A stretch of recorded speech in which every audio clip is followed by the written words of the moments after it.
Kali ini kita akan membahas bagaimana cara mengoperasikan aplikasi manajemen inventory. Jadi ini bisa untuk point of sales atau kasir, kemudian untuk manajemen stok barang di gudang. Pengaturan sistem. Beberapa pengaturan sistem seperti pengaturan bisnis, lokasi bisnis, tarif pajak, dan lain-lain.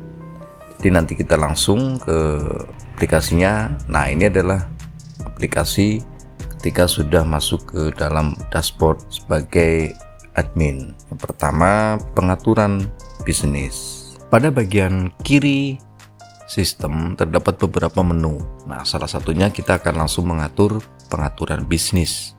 Jadi ini adalah langkah awal sebelum kita melakukan proses-proses lainnya, atau sebelum proses melakukan pengaturan produk seperti kita melakukan input produk dan lain-lain. Oke, pengaturan bisnis, kita ke samping menu, ke bagian samping. Di sini ada pengaturan, menu pengaturan, kemudian pilih pengaturan bisnis. Pada halaman pengaturan bisnis, di sini ada nama bisnis, kemudian tanggal mulainya sistem ini berjalan, kemudian ada mata uangnya, simbol, kemudian ada beberapa menu seperti pajak. Di sini kita bisa mengaktifkan baris pajak pembelian dan penjualan, kemudian produk. Di sini kita juga bisa memilih beberapa pilihan, kemudian kontak. Ini kita bisa memberikan batas kredit default untuk kontaknya berapa. Kemudian penjualan juga ada, kita bisa mengisi diskon penjualan, kemudian kita bisa mengatur pajak penjualan default dan lain-lain. Kemudian POS atau point of sales ini juga sama pengaturannya. Kemudian pembelian, kita hanya tinggal centang-centang aja yang dibutuhkan, termasuk pembayaran. Kemudian dashboard,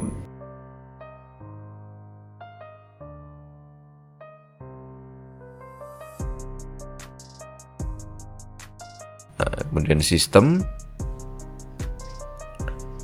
awalan, dan lain-lain. Tapi biasanya nanti kita akan bantu untuk setup pada bagian ini. Kemudian selanjutnya adalah lokasi bisnis. Masih pada menu pengaturan, kemudian pilih menu lokasi bisnis. Pada halaman ini kita juga bisa mengatur atau menambahkan beberapa lokasi bisnis. Untuk pengaturan lokasi bisnis, kami setelah memberikan contoh. Di sini ada nama bisnisnya adalah PT Mitra Anjaya Makmur. Apabila kita ingin menambahkan, klik tambah di sini. Kemudian nama, kemudian ada ID lokasinya apa, kemudian ini termasuk alamat, ini ada nomor telepon, kemudian ada skema fakturnya. Di sini termasuk ini, nanti opsi pembayarannya bisa dipilih, kemudian simpan. Nah, kita lihat contoh yang sudah kami buatkan di sini. Di sini nama bisnisnya PT Mitra Anjaya, kemudian ID lokasi PGR 01, karena mungkin nanti misalkan punya lagi di Jakarta, misalkan boleh dikasih ID lokasi CKT 1, CKT 2, dan lain-lain. Kemudian ini patokan lokasi, kota Bogor, kode pos, kemudian nomor telepon, dan terakhir metode pembayaran di sini. Kemudian selanjutnya adalah kita melakukan setting tarif pajak. Oke, tarif pajak masih ada di menu pengaturan, kemudian ke menu paling bawah tarif pajak. Nah, pada halaman ini kita bisa menambahkan atau mengatur tarif pajak pada setiap pembelian barang ataupun penjualan. Jadi pada bagian ini, bagian atas, kita bisa menambahkan tarif pajaknya di sini. Nah, kebetulan kami sudah membuatnya di sini, PPN 11%, kemudian tarifnya 11%. Secara otomatis nanti ketika kita akan melakukan pembelian ataupun penjualan, nanti ada opsi pilihan bisa menambahkan PPN pada barang tersebut. Kemudian pengaturan lain di sini ada mengelola faktur, kemudian pengaturan barcode, terus printer nanti yang akan digunakan, nanti tinggal menambahkan di sini. Nanti nama printernya apa, kemudian koneksinya bagaimana, seperti itu. Nah, kemudian baru kita akan masuk untuk pengaturan produk. Dan nanti akan input kategori produk terlebih dahulu, kemudian input produk, kemudian input pemasok, termasuk nanti input satuan. Nah, kita akan masuk ke halaman produk di sini. Nah, tahap pertama adalah input kategori, karena kita harus membuat kategori terlebih dahulu. Nah, di sini kategori. Nah, kita menambahkan kategori di sini dengan cara klik tombol tambah, kemudian isikan kategorinya. Misalkan semen. Kemudian kode kategorinya apa? Ini kode kategorinya misalkan SMN. Kemudian deskripsinya. Setelah itu kita simpan. Nah, maka akan muncul kategori. Selanjutnya baru kita akan melakukan input produk dan input pemasok dan input satuan. Nah, nanti selanjutnya proses pembelian barang dan proses penjualan, kita ada sampel contoh. Kita akan melakukan input produk menggunakan item ini. Jadi contoh, jadi kita langsung ke input kategori produk sudah, kemudian kita ke input produknya. Nah, ini adalah produknya. Di sini kemudian ada harga modalnya, kemudian harga jualnya, kemudian ini satuannya. Nah, untuk satuan pun kita akan lihat di sini, termasuk merek satuan. Nah, di satuan juga harus kita setting terlebih dahulu. Nah, di sini kami sudah coba masukkan beberapa satuan yang nantinya akan digunakan. Contoh, sak ini adalah untuk semen, kemudian bis ini bisa bentuk barang satuan, kemudian meter ini nanti mungkin bisa untuk benang atau apapun, kemudian kilogram nanti ini bisa untuk paku atau barang-barang lainnya, kemudian gram, kemudian dus, kemudian sentimeter. Nah, caranya adalah kita tinggal klik pada menu tambah, kemudian kita tambahkan di sini adalah namanya. Sini nama, kemudian nama singkatannya. Nama singkatan itu seperti PCS di sini, bis atau meter, MTR di sini.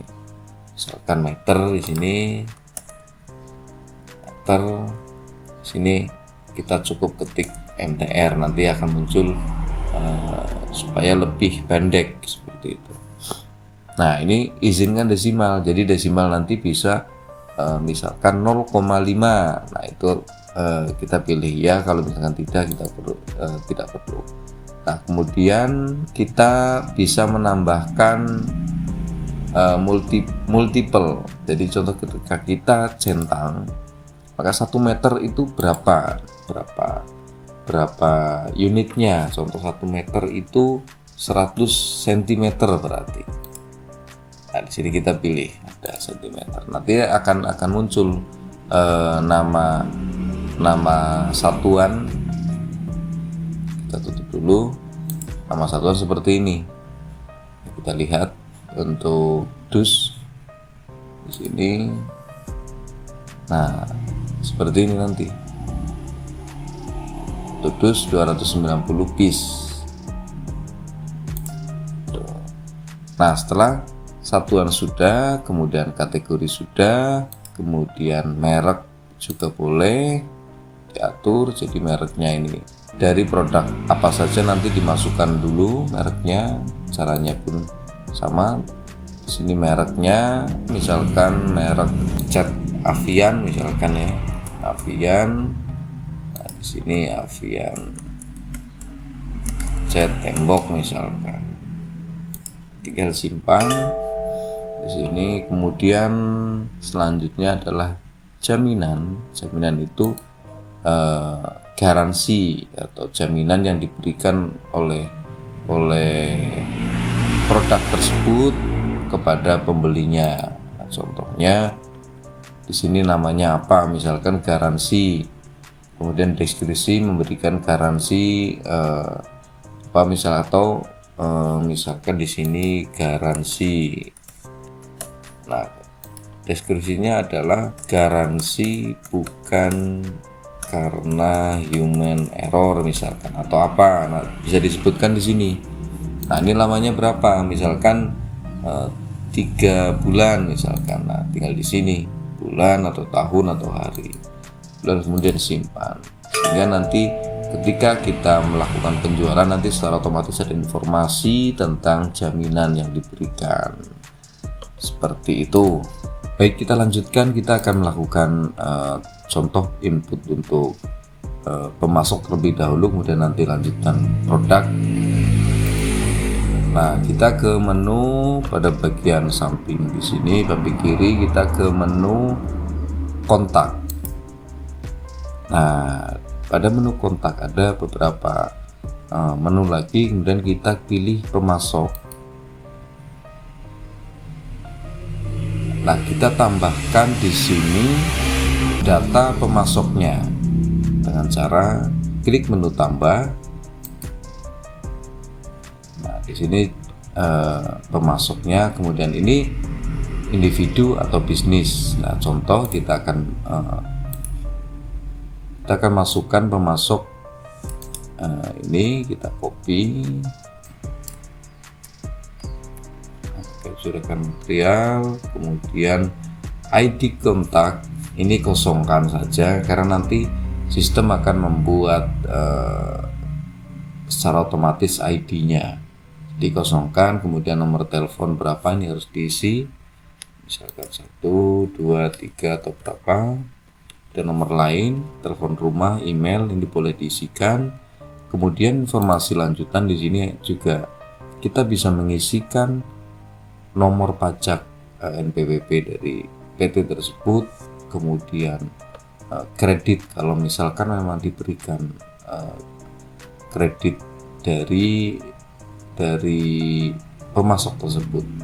Nah, kemudian pembayaran ke pemasok tersebut itu berapa, termin pembayarannya. Di sini kita bisa pilih bulan, hari, dan alamat dan lain-lain. Setelah diisi seperti ini, cukup nama bisnis, kemudian nanti ini dikosongkan, nomor telepon, selanjutnya simpan. Maka akan muncul di sini ID kontak, kemudian nama bisnisnya. Nah, ketika kita akan lakukan edit pada menu ini, klik, kita bisa melakukan pengeditan, penghapusan, dan lain-lain. Setelah kita sudah melakukan input pemasok, kita selanjutnya akan melakukan membuat kategori produk. Kita membuat kategori produk. Nah, kita masuk ke menu daftar produk. Di sini ada pada menu produk. Di Sini kita bisa menambahkan kategori sudah, kemudian satuan sudah. Nah, kita akan melakukan tambah produk. Copy saja ini.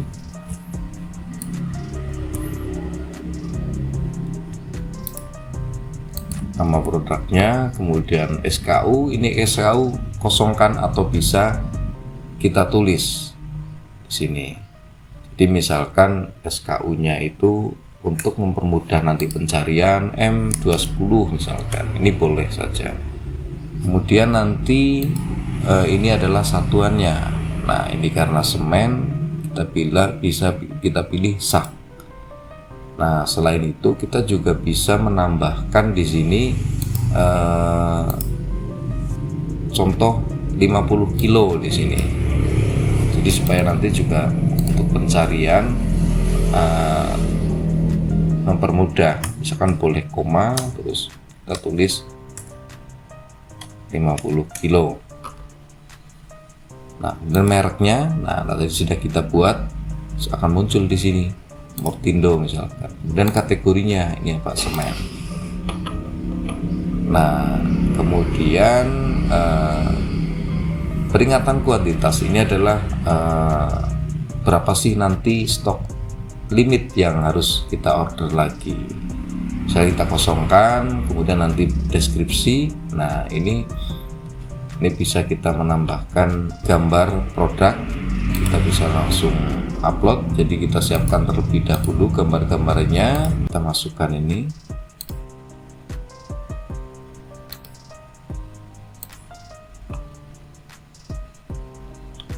Kemudian selanjutnya adalah ini ada beratnya berapa, 50 kilo.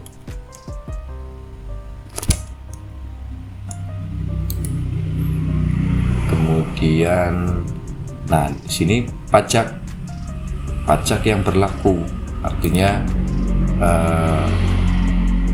apakah menggunakan PPN pajak pada saat kita beli, kemudian harga jualnya itu apakah sudah termasuk PPN atau belum. Nah, kita pilih tidak, karena nanti akan kita menambahkan sendiri. Nah, di sini harga pembelian kita bisa lihat di sini 36.000. Nah, secara otomatis nanti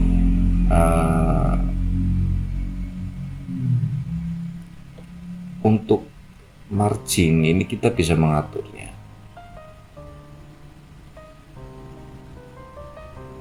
Misalkan, nah harga jual di sini, ini kan harga beli, kemudian kita akan masukkan harga jual 43. Nah, secara otomatis nanti akan menghitung sendiri. Nah, ini adalah harga include pajak. Kemudian setelah diisi semua, ini juga bisa ditambahkan lagi gambarnya. Nah, setelah itu simpan, kita bisa memilih simpan dan tambahkan stok awal. Jadi stok pembelian. Di sini kita lihat, karena pada saat penambahan produk di sini belum ada jumlahnya. Nah, ketika nanti kita melakukan pembelian kepada pemasok, baru nanti akan muncul jumlah kuantitinya yang akan nantinya akan menjadi stok. Dan kita simpan dan tambah yang lain, atau kita simpan aja. Jika kita simpan dan tambah yang lain, maka kita akan menambahkan lagi. Oke, kita tambahkan lagi. Ini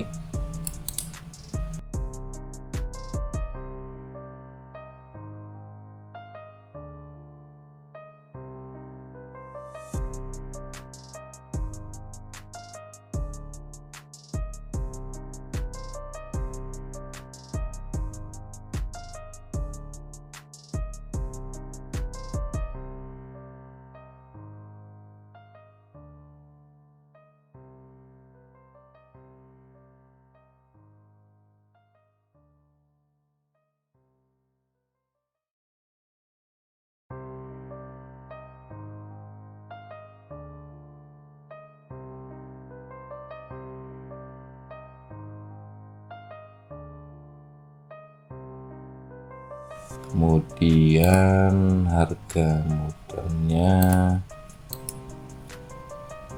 tuliskan, harga jualnya 56, kita tuliskan di sini.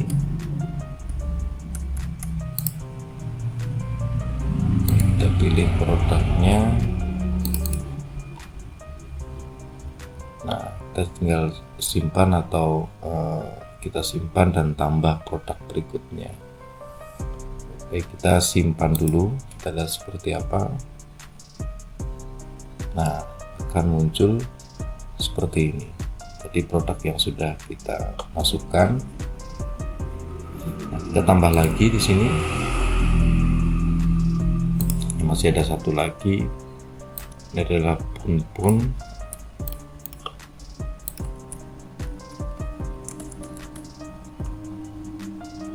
Kemudian SKU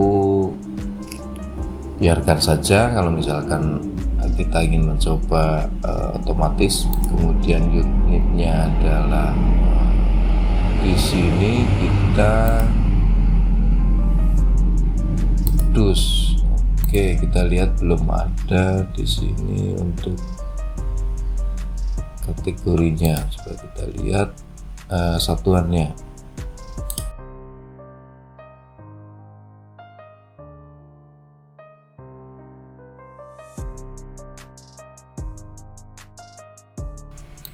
Kita coba tambahkan terus.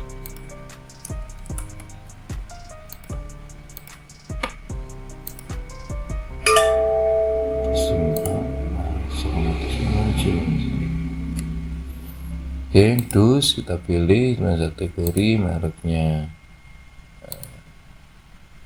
apa, kita pilih. Nah, ini kategorinya, harusnya ini kita tambahkan lagi kategori, mungkin karena ini pun jenisnya apa ya, aksesoris mungkin ya, aksesoris misalkan.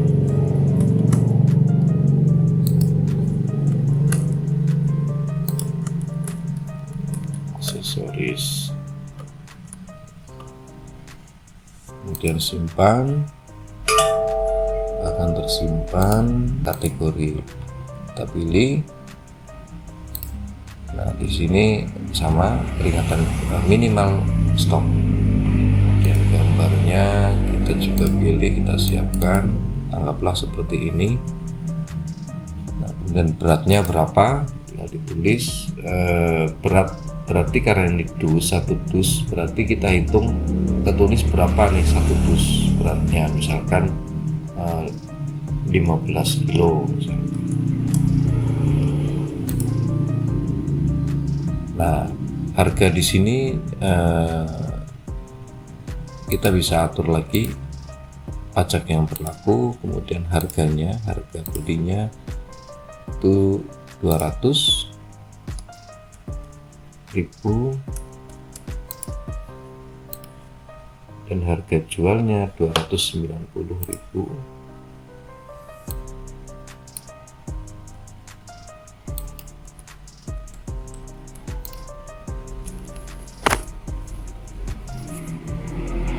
Oke, kita sudah atur harganya, maka akan muncul harga exclude pajak, kemudian harga yang nanti include pajak. Nah, nanti adalah yang akan dipakai itu adalah harga beli dan harga jualnya. Kemudian kita tambahkan gambar lagi bisa. Nah, selanjutnya setelah diisi kita simpan.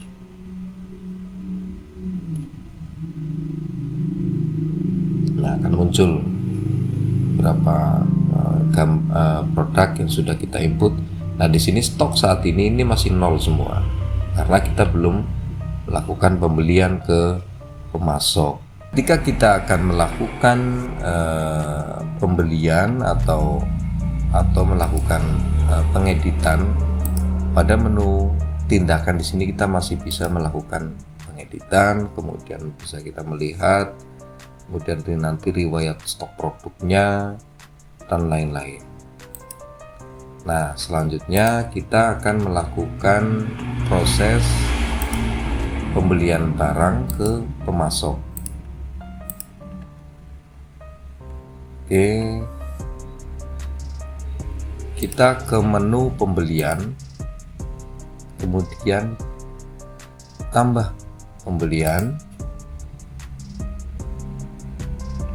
Nah, secara otomatis di sini nanti ini adalah lokasi bisnis, kemudian kita pilih pemasoknya, maka akan muncul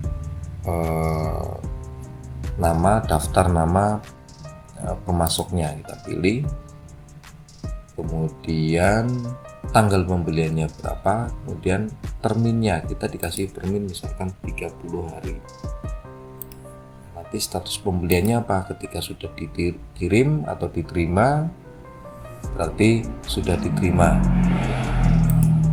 sini, atau mungkin bisa nanti tertunda, dan ini status bisa kita rubah kapanpun seperti itu. Nah, kemudian untuk produknya, nah kita tinggal pilih saja atau tinggal ketik di sini.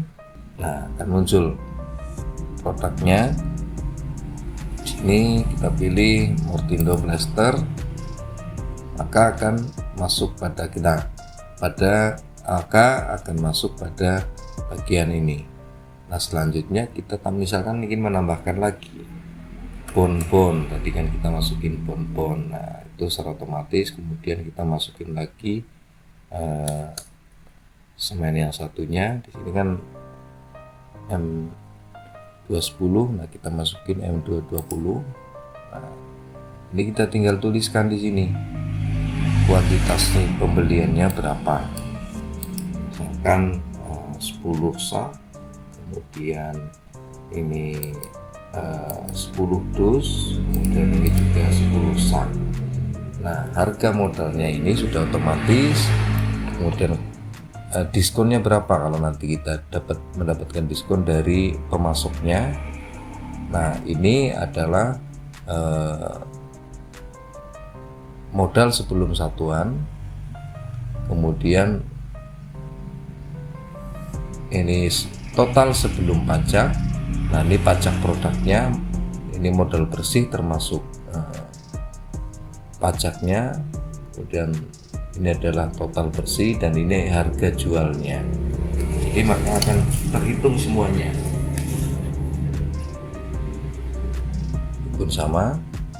Nah, di sini akan muncul 30, di sini 30 item, di sini 10. Kemudian selanjutnya jenis diskon kalau ada, terus pajak pembelian, PPN nanti akan muncul pada invoice. Berarti pajak pembelian 349 sekian karena jumlah total bersih sekian. Nah, ini bisa ditambahkan nanti tambah biaya apa, kemudian pembayarannya. Nah, setelah itu kita langsung simpan. Nah, ini tinggal pilih untuk pembayarannya, kemudian simpan, maka akan menjadi daftar pembelian di sini. Nah, di sini kita lihat ini tanggal, kemudian lokasi ininya toko kita, kemudian pemasoknya, status barang terima, status pembayaran tempo. Nah, untuk pembayaran tempo, ketika kita akan melakukan update status, kita bisa langsung klik di sini. Kita tambahkan pembayaran. Nah, kita isikan nominalnya di sini. Misalkan tadi DP 1 juta, kita tuliskan di sini 1 juta. Nanti boleh banyakkan nolnya.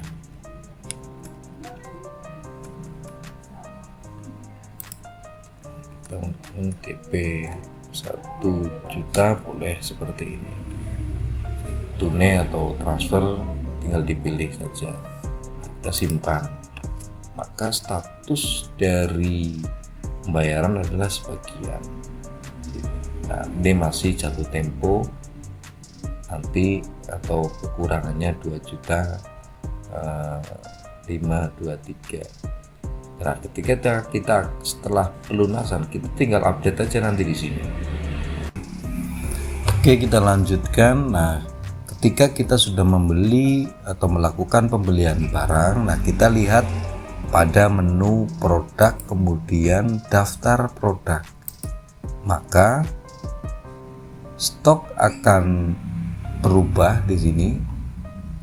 Tadinya awalnya masih 0 dan sekarang stok menjadi 10 dus di sini masing-masing. Nah, kemudian kita akan mencoba untuk melakukan proses penjualan ya. Oke, kita ke menu penjualan di sini. Nah, untuk penjualan nanti ada dua macam pilihan, bisa dalam bentuk form seperti ini, atau dalam bentuk kasir atau POS. Nah, seperti ini. Ketika kasir, maka kasir akan menyiapkan istilahnya uang awal nanti di sini. Baru nanti buka register, maka akan muncul tampilan kasir, aplikasi kasir. Nah, kita akan menggunakan form terlebih dahulu. Nah, di sini akan muncul form seperti ini. Nah, di sini kita tinggal menambahkan data customernya, misalnya individu atau bisnis. Di sini boleh diisikan, misalkan Bapak, sini Budiman, kosongkan kalau ada ya tambahkan, kemudian nomor telepon, sini. Ini juga tinggal ditambahkan nama tokonya, informasi lain, ini pajak, kemudian saldo, ini pun sama, akan diberikan nanti termin berapa lamanya. Nah, setelah itu kita kosongkan terlebih dahulu, setelah itu kita simpan. Nah, maka akan di sini akan muncul nama pelanggannya, kemudian terminnya berapa. Misalkan pembeli memberikan kita memberikan termin 30 hari, tanggal penjualan ini biarkan saja. Nah, ini nomor fakturnya nanti akan otomatis kosongkan saja, nanti akan otomatis muncul, atau ini bisa kita gunakan ketika kita sudah melakukan penjualan, kemudian kita akan menginput ke sistem ini. Nah, ini kita bisa masukkan di sini, termasuk lampiran nanti mungkin foto atau scan dari nota yang lama. Nah, kita masukkan di sini. Nah, kita pilih produknya apa. Di sini Mortindo. Kemudian kita bisa tambahkan lagi misalkan produk yang lainnya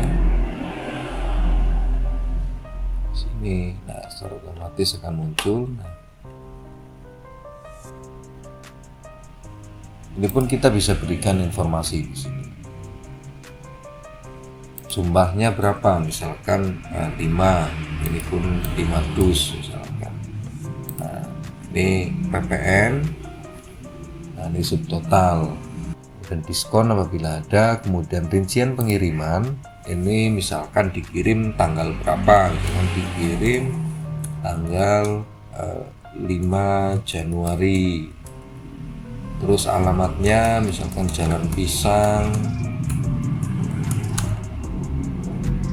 nomor 47 misalkan.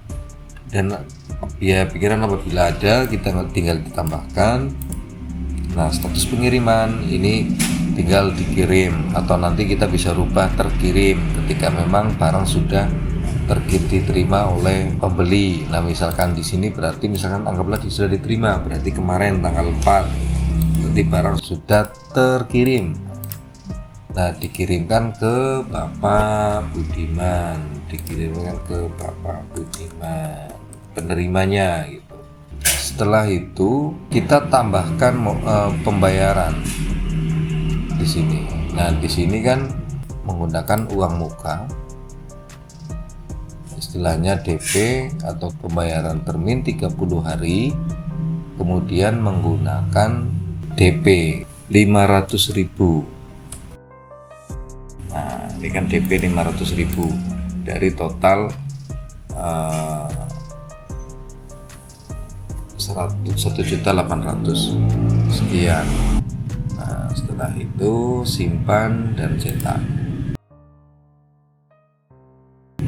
Nah, ini nanti bisa langsung print, bisa diberikan ke pembeli sebagai invoice-nya, jadi tidak perlu lagi menulis tanda terima menggunakan tulisan seperti itu. Nah, di sini akan tercantum semuanya dan cetak. Nah, kita keluar, kita lihat ke daftar pembelian di sini. Ini kan statusnya awalnya adalah DP 500.000, kemudian di sini ada di sini total bayar DP 500.000. Nah, ini jatuh tempo kekurangannya, statusnya sudah terkirim. Kemudian kita akan mengambil ketika anggaplah sudah 30 hari.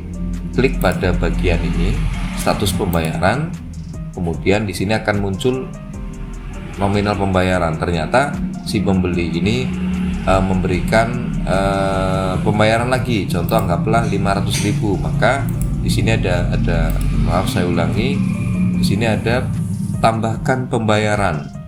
Nah, tinggal klik tambahkan pembayaran. Nah, tapi pembeli tidak langsung membayar lunas, contoh membayar 500.000 lagi misalkan.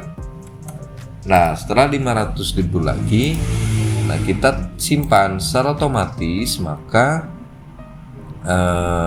statusnya di sini akan berubah, jatuh temponya sekian, kemudian yang sudah dibayar sekian. Nah, kita bisa melihat riwayatnya. Kita bisa melihat riwayatnya dengan cara klik status pembayaran, maka akan muncul di sini tanggal sekian, jamnya, tanggal berapa, ini akan muncul terus di sini. Ini boleh tambahkan catatan. Nah, setelah ketika setiap pembeli membayarkan melakukan pembayaran, ini boleh kita nanti kirim pembayaran terima atau kirim pengingat pembayaran. Kita harus melakukan nanti pengaturan lebih ini lagi. Ini bisa mengirim email nanti secara otomatis atau mengirim notifikasi WhatsApp. Sini kirim WhatsApp nomornya, kemudian ini nanti kita kirim ke nomor pembelinya, termasuk kirim pengingatnya. Kirim pengingatnya pun sama. Nah, kita pilih menggunakan yang WhatsApp, misalkan tinggal pilihkan nomornya, teksnya apa, kemudian tutup nanti, dan ini bisa sampai lunas. Nah, anggaplah ini pembeli melakukan pelunasan, berarti nah secara otomatis nanti kekurangannya akan muncul pada jumlahnya. Nah, ketika pembeli akan melakukan pelunasan, maka secara otomatis kita boleh berikan catatan lunas misalkan. Nah, kita simpan. Nah, secara otomatis ini sudah dibayar semua, jadi tidak ada jatuh tempo di sini. Nah, kita lihat status pembayarnya atau riwayatnya. Nah, di sini semua tertulis semuanya, jam sampai tanggalnya tertulis. Di sini nama ininya, pembelinya. Nah, kemudian kita akan melihat setelah kita melakukan penjualan, pembelian, penjualan, kita akan lihat di beranda. Di sini akan muncul nanti total penjualan, kemudian faktur jatuh tempo. Kalau ada yang hutang, berarti nanti muncul di sini beberapa yang jatuh tempo. Di sini kemudian nanti akan juga laporan-laporannya di sini.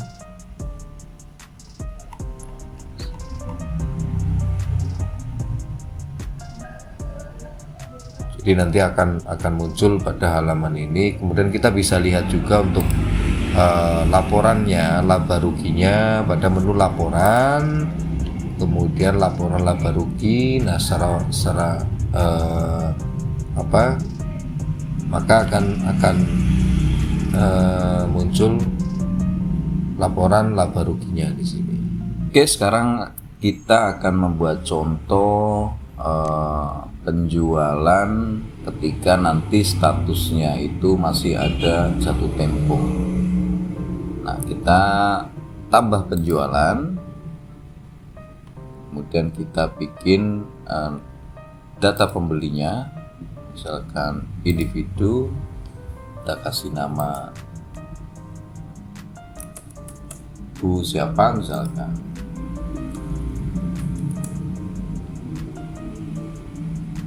nomor teleponnya,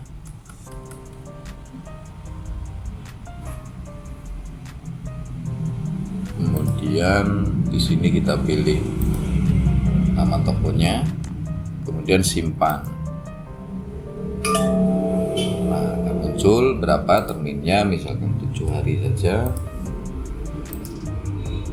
Kemudian statusnya di sini adalah final dan nomor biarkan. Nah, kita akan membuat produknya, misalkan mortar atau apa. Nah, di sini secara otomatis stok akan berkurang. Kita coba yang masih 10 sak. Nah, jumlahnya misalkan 3 sak, secara otomatis akan muncul harga totalnya. Kemudian pajak pesanan di sini. Nah, setelah itu rincian pengiriman termasuk alamat kirim, kenanga nomor 17, misalkan gratis tidak perlu diisikan. Kemudian status pengiriman itu dikirim. Nah, total keseluruhan adalah 206. Nah, ini sama 206 itu adalah setelah ditambahkannya PPN 11% menjadi 206. Nah, kita lihat lagi harga satuan 56. Kita lihat di sini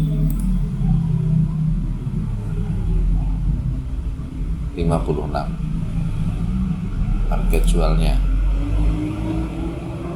Nah, setelah semuanya diisi semua, kemudian untuk pembayarannya, ini contoh misalkan pembeli DP 100.000 misalkan 100.000,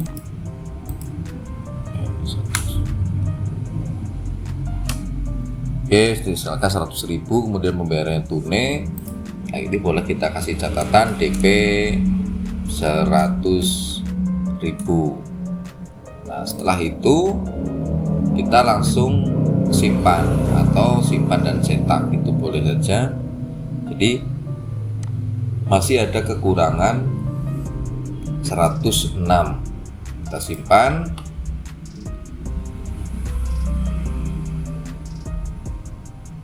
Nah, secara otomatis akan masuk pada halaman daftar penjualan dan statusnya ini masih sebagian. Nah, kita akan lihat di beranda, di sini akan muncul informasi jatuh tempo 106.993. Kita lihat juga sama sesuai dengan tagihannya. 106.993. Nah, kita lihat lagi juga ke stoknya. Kita lihat ke produk, daftar produk. Nah, secara otomatis tadi itu melakukan pembelian M220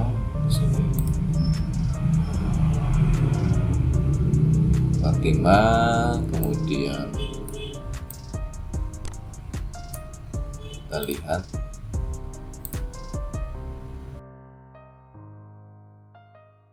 nah, ini produknya 40 kilo Mortindo Acian. Nah, kita lihat stoknya di sini Mortindo Acian. Di sini stoknya tinggal 7 karena awalnya 10, kemudian dikurangi 3 sak, maka sekarang saat ini tinggal 7. Ini pun sama yang tadi sudah melakukan pembelian 5 dus 5 sak, maka stok akan berubah dan berkurang. ketika kita melakukan penjualan, kita bisa klik semua penjualan.